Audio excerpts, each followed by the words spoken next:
कहानी मोर और कैवा। एक घने जंगल में एक सुंदर मोर रहता था। उसकी चमकदार पंख और उसकी मस्त चाल सबको आकर्षित करती थी। जंगल के सभी पक्षी उसकी सुंदरता की तारीफ करते थे। वही एक कौवा भी उसी जंगल में रहता था। कौवा अपने साधारण काले पंखों और कर्कश आवाज के कारण बहुत ही साधारण दिखाई देता था। एक दिन कौवे ने मोर को नाचते हुए देखा। मोर के पंखों की सुंदरता देखकर कौवा बहुत प्रभावित हुआ और मन ही मन सोचा, काश मेरे पास भी ऐसे ही सुंदर पंख होते तो मैं भी सबकी प्रशंसा का पात्र बनता। कौवा मोर के पास गया और उससे बोला, मोर भाई, तुम्हारे पंख कितने सुंदर हैं। मैं भी तुम्हारे जैसा सुंदर बनना चाहता हूँ।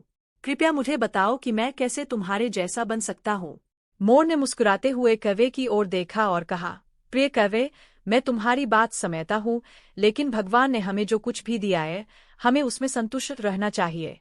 मेरी सुंदरता सिर्फ पंखों में नहीं है, बल्कि यह मेरी प्रकृति का हिस्सा है। और तुम्हारी आवाज और बुद्धिमानी तुम्हारी सबसे बड़ी ताकत है। कौवा मोर की बात सुनकर थोड़ा निराश हुआ, लेकिन उसने मोर की बात को समझा। उसने सोचा, मोर सही कह रहा है। हमें अपनी विशेषताओं और गुणों पर गर्व करना चाहिए।